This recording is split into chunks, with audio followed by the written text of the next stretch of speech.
Roma Wines presents Suspense.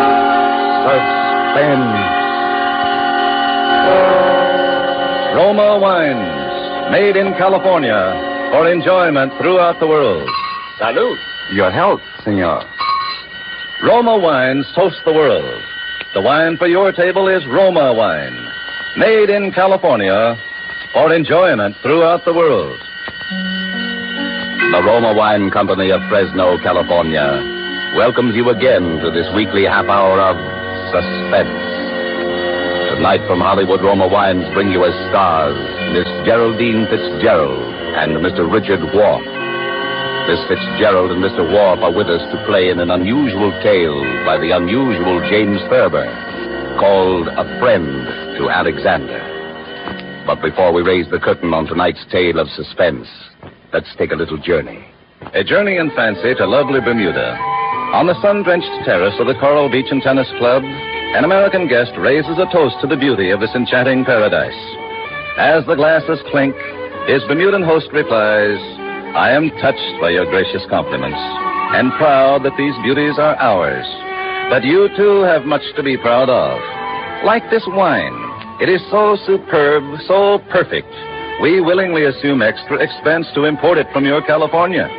For this is your own Roma wine." Yes, it is.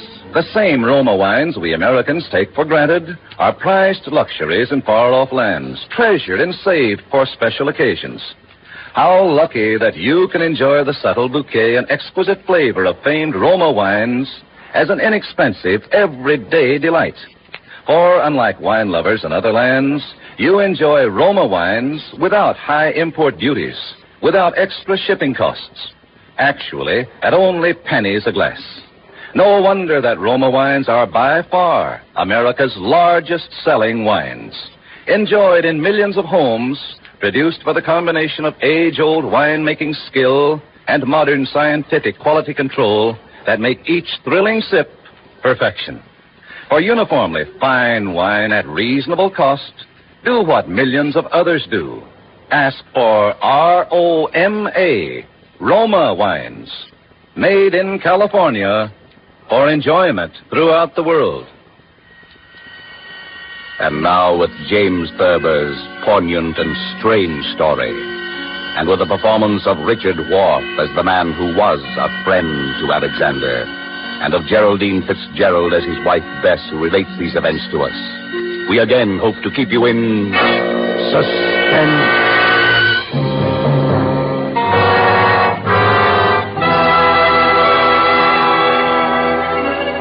Harry was a laughing, happy-go-lucky fellow before he began to have those dreams. I guess he was pretty much like dozens of other men who go to work every morning, settle down in soft chairs with their newspapers after dinner, and like a weekend in the country now and then.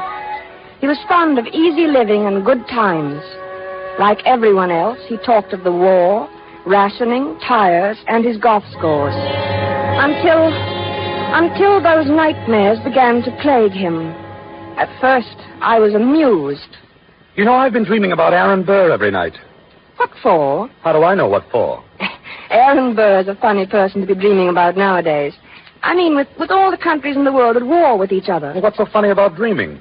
Maybe you're upset. Well, everybody dreams, don't they? I don't see why you'd see Aaron Burr in your dreams. Well, I do. Where do you see him? Oh, places. Washington Square, Bowling Green, or on Broadway. Even here on 55th Street? No, mostly downtown. I'll be talking to a woman in a Victoria, a woman holding a white lace parasol. Oh. And suddenly there will be Aaron Burr, bowing and smiling and smelling like a carnation, telling his stories about France and getting off his insults. Who is the woman in the Victoria? What? The woman, who is she? Well, how do I know? You know about people in dreams. They're nobody at all or everybody. But you see Aaron Burr plainly enough, though. I mean, he isn't anybody or nobody or everybody. Oh, all right. I don't know who the woman is. Maybe it's Madame Jumel or Mittens Willett or a girl I knew in high school. Who's Mittens Willett? She was a famous New York actress in her day, 50 years ago or so. She's buried in an old cemetery on 2nd Avenue. I've seen the tombstone. That's very sad. Why is it? I mean, she probably died young. Almost all women did in those days. He's a vile, cynical cad. I was standing and talking to Alexander Hamilton when Burr stepped up and slapped him in the face. When I looked at Hamilton, who do you suppose it was? I don't know. Who? My brother Walter. The one I told you about. The one who was killed by the tramp in the cemetery? Harry, I never could get that story straight. Well, I've told it to you a dozen times. The tramp came up to him when his back was turned. But what was he doing in a cemetery? That's not the point. He was killed. That's what's important. And I loved him very much. I don't understand what What's the use of telling you? Every time I mention it, you start asking the same questions. I understand now, dear. When you looked at Hamilton, he was your brother Walter. Yes. Harry, maybe we ought to go to the country for more weekends. Weekends? Yes, maybe... I'm going to bed. For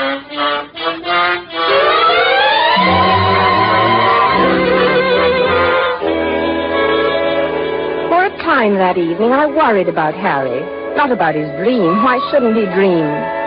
But I wondered about his health. He looked so unlike himself. I was glad when he went to bed. A good night's sleep was just what he needed, I thought. Sleep. How could I know? The next morning, we were quietly eating our grapefruit when Harry flung down his spoon. I wish he'd go back to France and stay there, him and his la-la. Oh, dear. Oh, you mean Aaron Burr. Did you dream about him again? Yes, and he said la-la to me. Why should he say la-la? I was in the tavern. We were drinking ale, and I said something funny. I don't remember what it was. Something amusing about what Ben Franklin had said to Washington. It was one of those things, you know. Oh, I don't. Have some more coffee, dear. I don't want any more coffee. I made this remark, and everyone laughed. Everyone but Burr, that is. He sort of sniffed, and he said, la-la. Well, why not? I mean, is there anything wrong about him saying But la-la? the way he said it. He was sneering at me. They all noticed it. Who did? Who noticed? The others, all of them. And Hamilton. I was there with Hamilton. It was swell. So Burr came in. Aaron Burr. I don't see why you dream about him all the time. Don't you think you ought to take some luminol? I'm not sick, I tell you. I know what I'm dreaming. I just thought, well, it's always Burr, and that seems odd. Why? Why shouldn't I dream about Burr if I want to? But you don't want to. No, but I can't help it. Everywhere I go with Alexander, sooner or later Burr shows up. He makes those nasty remarks. Last night, he elbowed Alexander out of his way. He did it deliberately. Alexander? Hamilton. Oh, Alexander Hamilton. Yes. Goodness knows I'm familiar enough with him now by this time to call him by his first name. You know, we might go to the Old Drovers Inn this weekend. You like it there. Hamilton has become not only my brother Walter, but practically every other guy I ever liked. Don't you like the Old Drovers Inn anymore? Isn't it natural that Hamilton should represent my brother and guys I like? That's natural, isn't it? Yes, I suppose it is. And why are you looking at me like that? You know, dear, I wish you'd go and see Dr. Fox. I don't want to see Dr. Fox. I want Aaron Burr to stop sneering at me.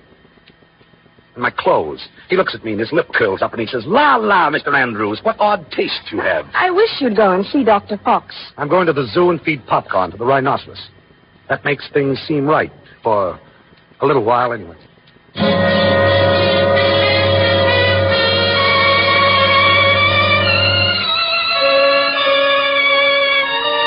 I thought he'd forgotten all about that ancient pistol duel, because for 2 days after that, he lost his haggard, tired look and actually seemed cheerful. But one night, about 5 a.m, he came into my room in pajamas and bare feet, his hair disheveled and his eyes wild. He got him. He got him. The rotter got him. Alexander fired in the air and smiled at him, just like Walter must have smiled. Like Walter? Oh, yes, dear, your brother Walter, who was killed in a cemetery. This was in Weehawken, in New Jersey. What, your brother? No, Hamilton and Burr, that duel. Hamilton had a white ruff around his neck. Burr was in black tights, French clothes. Alexander lifted his pistol and fired in the air. And then he smiled at Burr. And then that fiend from hell took deliberate aim. He took so long. He meant to take his time about it. I saw him grin. Then he pointed the pistol at Alexander and he fired. He killed him in cold blood, the foul scum. Don't, darling. Don't. Here, dear. Take some of these pills. No, I don't want any. Oh, take it. You'll feel better. No, I don't want any. I tell you. Here. Swallow. Please, dear. Swallow. All right. That's better. A cad. A rotten, sneaking cad. He grinned just as he fired. And Alexander clutched himself at the stomach. And then he shook his head and tried to walk forward. And then he fell. With his mouth open, as though he wanted to say something. But Burr just stood there grinning.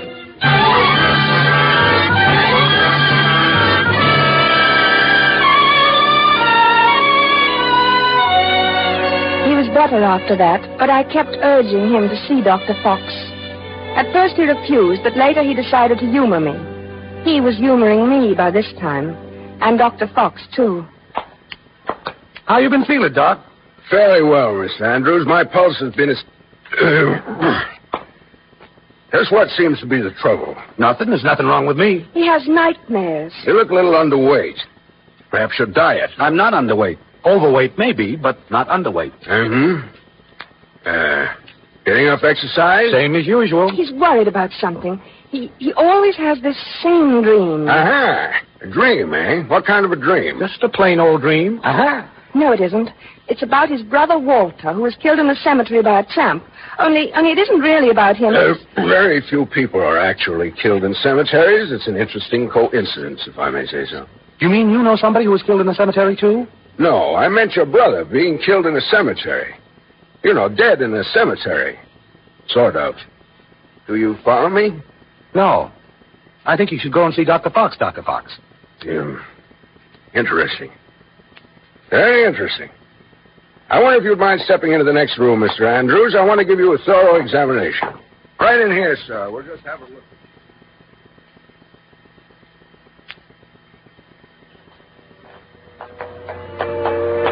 Well, I hope you're satisfied. You heard what he said. Yes. There's nothing the matter with me. I'm glad your heart is so fine. He said so, you know. He said your heart's fine. Sure, it's fine. My heart's fine. Everything's fine. And you know what? You know what I was thinking? No, what? I was just thinking that now that Alexander Hamilton is dead, you won't see any more of Aaron Burr. Yeah, I guess that's right.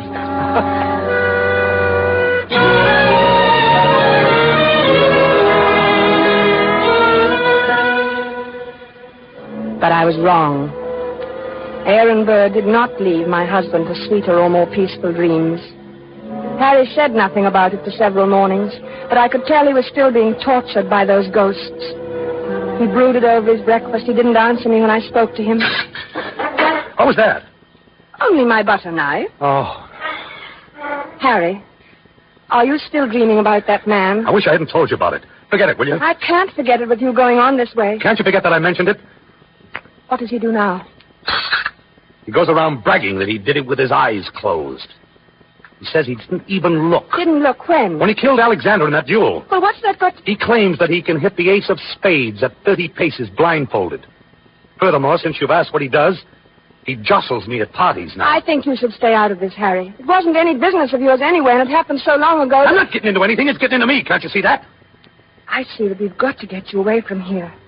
Maybe if you slept someplace else for a few nights, you wouldn't dream about him anymore. I don't know. Oh, let's go to the country tomorrow. We'll stay at the Lime Rock Lodge. Yes. Why can't we visit the Crowleys? They live in the country. All right, fine. Bob has a pistol. We could do a little target shooting. What do you want a pistol for? Plenty of open space. I think you'd want to get away from shooting. Yes. Yes, sure.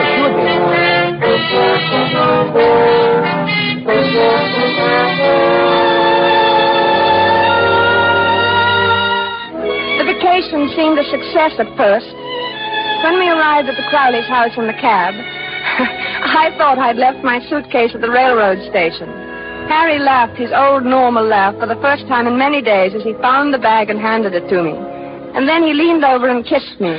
Good old Connecticut. Oh, Harry, this is wonderful. Oh, we'll have a grand time, Yes, Dad. darling. Here they come. Oh, good old Bob. Remind me of telling the there rabbit it is. story. Hello, Madison.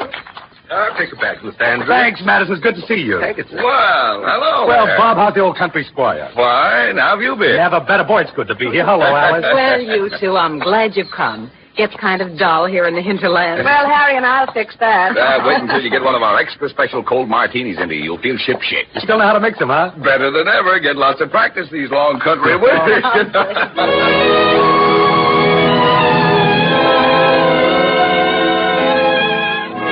It was grand seeing Harry's face relaxed and smiling over his cocktail glass. When I went to bed that night, I felt that at last that nasty old business of the dream was over, and I was happy. But when I awoke the next morning, I saw my husband lying rigid on his back, staring at the ceiling. One Henry Andrews, an architect. Oh, what's the matter, dear? Nothing. Why don't you go back to sleep, Harry? It's only 8 o'clock, and this is the country. One Henry Andrews, an architect. What are you talking about? That's what he calls me. Calls you who? One Henry Andrews, an architect. He keeps saying it in his nasty little sneering voice. One Henry Andrews! Harry, please don't yell. You'll wake the whole house. It's early. People want to sleep. I'm beneath him. I'm just nobody. I'm a man in a gray suit. Be on your good behavior, my good man, he says, or I shall have one of my lackeys give you a taste of the riding crop. Why should he say that to you? You asked me why. He wasn't such a great man, was he? I mean, didn't he try to sell Louisiana to the French or something behind Washington's back? He was a traitor. Then why worry what he says? He was a scoundrel, but had a very brilliant mind. I was in hopes you weren't going to dream about him anymore. I thought if we came up here... It's him or me, and I can't stand this forever. Neither can I.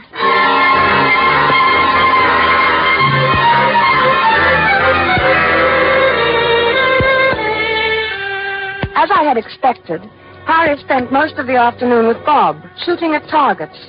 At first, they just aimed at the paper squares. It all seemed to be good-natured and in fun. After a while, Harry stood with his back to the dead tree trunk on which the targets were nailed. Then he walked 30 paces ahead in a stiff-legged manner, and his face was set in stern lines. His revolver was at arm's length above his head, when he turned suddenly and fired. Hey! Bob dropped to the ground, scared. What's the big idea, Harry? But Harry didn't answer.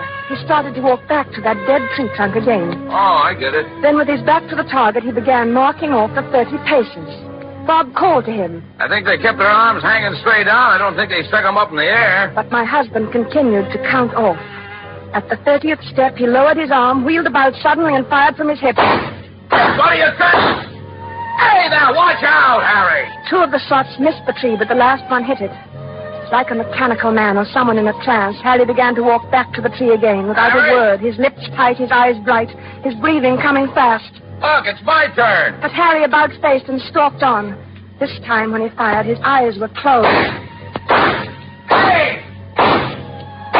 Poor Bob didn't know what to make of this strange behavior. Good heavens, man. Give me that gun, will you? Without a protest, Harry let him take it. For the first time, he spoke.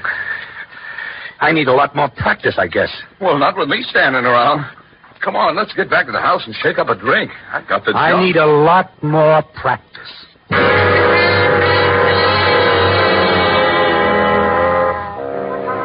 I guess I must have slept soundly that night because I didn't hear him leave the room.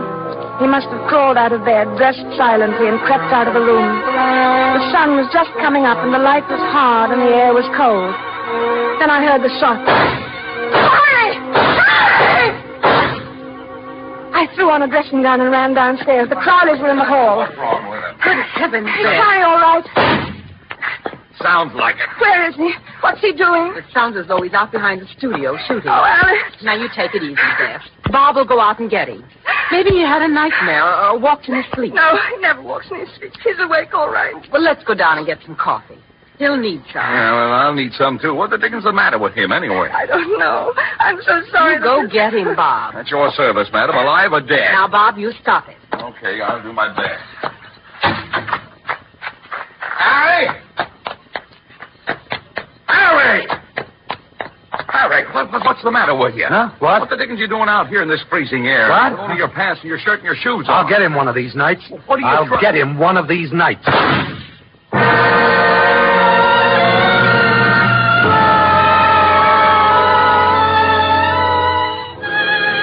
By this time, I was really frightened. When we returned to the city, Harry was the picture of gloom. Our first night back. I looked at him as he lay on the chaise lounge in my bedroom in his blue dressing gown, smoking a cigarette. He was haggard and tired, and he kept biting his lower lip. I mixed the scotch and water nightcap for him. No, thanks. No liquor. I need a steady hand. Watch my hand. Huh? Does it tremble? Is it steady? Yes, very. That's good. That's very good. You need a steady hand, you know. For what, dear? Oh, things. Harry, will you sleep in my room tonight? No. You keep shaking me all night to keep me awake. You're afraid to let me meet him. Are you still on that? Why do you think everybody's better than I? I can outshoot him the best day he ever had. Of course, dear. In the waistcoat. Right next to the middle button. He has 3 big pearl buttons on his waistcoat. Came from France. Why don't you dream about somebody else? Anybody else, please. You'd like that, wouldn't you? You'd like me to dream about somebody who wouldn't hurt a fly. Somebody like that because Because, I'd never get into a duel with him. A duel? You're dreaming of a duel now? Ever since Hamilton died. Blair knows that I hate him. It's nearly over now. Harry. It's him or me. And I'll get the rotter. But, Harry... I know I'll get him. I have a modern pistol. He has to use an old-fashioned single-shot muzzle loader. Is that quite fair? Fair? Well, I care if it's fair or not. Was it fair the way he shot Alexander? Was it? Don't be mad at me, Harry. Oh, I'm sorry, darling. I'm very unhappy. Oh, I'm sorry, and I'm darling. worried sick. Oh, I'm sorry. Now, please, don't cry. Please don't cry. It upsets me when you cry, and I mustn't be upset. I must be very calm and rested. My hand must be steady tonight, especially tonight. I'm so worried. Oh, don't Harry. worry about me. I'll be all right. I'll be fine. My hand is like a rock.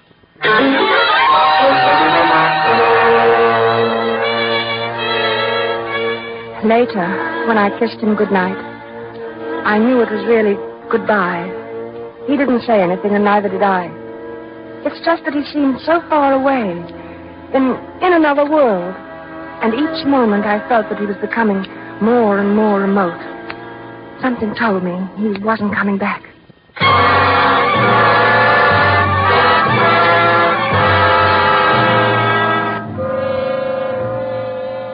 I couldn't sleep. After an hour of tossing and turning, I went to Harry's room. He was sleeping peacefully. I sat down in his chair and watched over him for a long while. Then finally, I must have fallen asleep.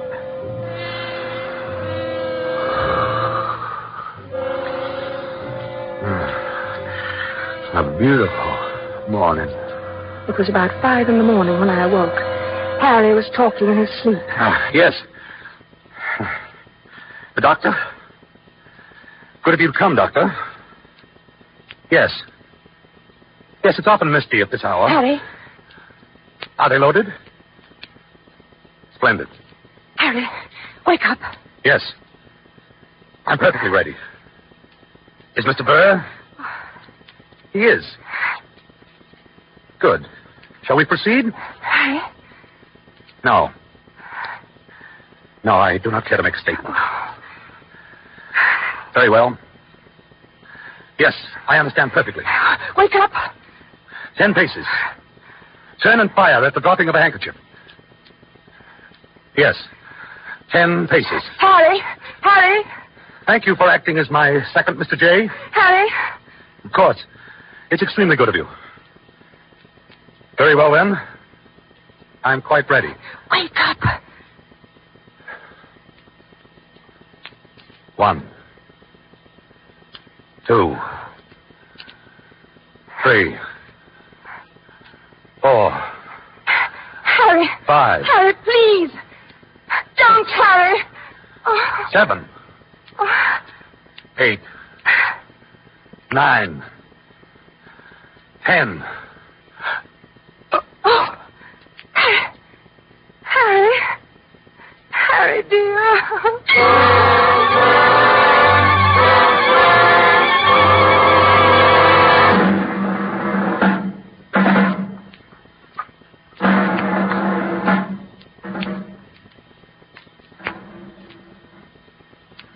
Dr. Fox was puzzled when he examined Harry. Extraordinary. His heart was as sound as a dollar when I saw him the other day. He seemed to be fine, Dr. Fox. I can't understand it. What? Why his heart stopped as if he'd been shot. Shot? Yes. Of course, there are no gunshot Shot? wounds. Now, Mrs. That's Andrews, it. Shot. you'll have to calm yourself. You can't help him now. I should have known it would happen. I kept staring at Harry's right hand. The 3 fingers next to the index finger were closed stiffly on the palm, as if gripping the handle of a pistol. The taut thumb was doing its part to hold that invisible handle tightly and unwaveringly. But it was the index finger which held my eye the longest. I looked carefully to make sure that I was right. Yes, it was so. That index finger was curved inward slightly, as if it were about to press the trigger of a pistol. So there had been a duel after all. Perhaps there was no gunshot wound, but Harry had been shot as surely as he was dead. Dr. Fox saw me staring and spoke to me. What are you looking at, Miss Andrews? Harry never even fired a shot. Aaron Burr killed him, The way he killed Hamilton. What are you talking about? Aaron Burr shot him through the heart. I knew he would. But there's no evidence. I knew he would.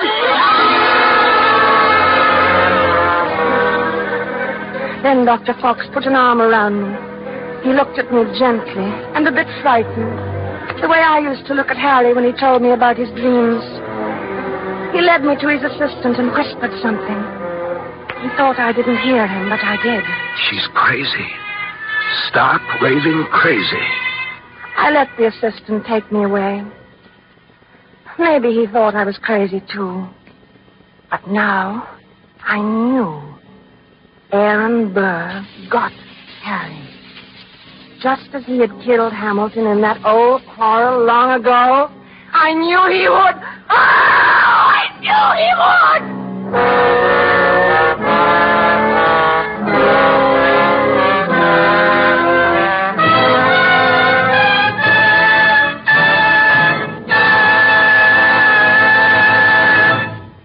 And so closes A Friend to Alexander, starring Geraldine Fitzgerald and Richard Wolff. The James Thurber story, which was tonight's tale of suspense. Suspense is produced and directed by William Spear.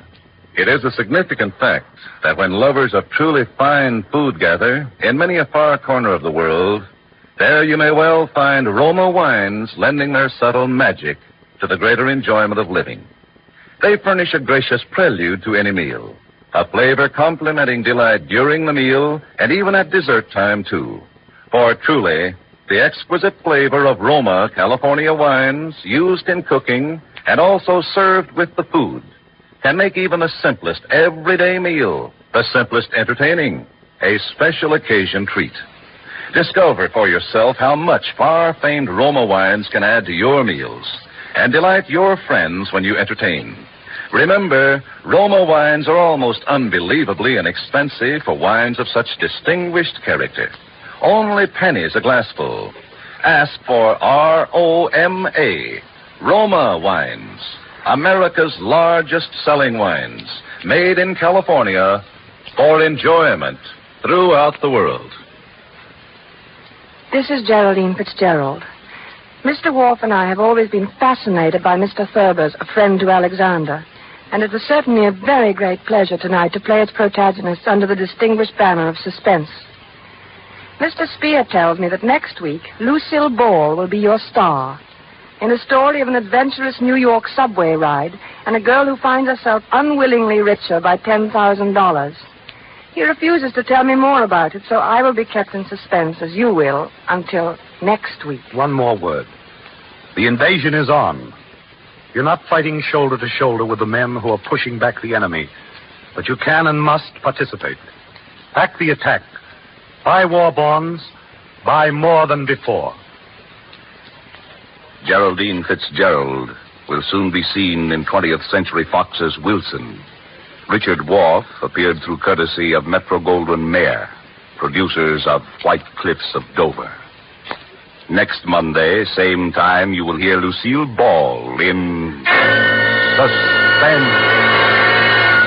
Presented by Roma Wines, R-O-M-A, made in California for enjoyment throughout the world.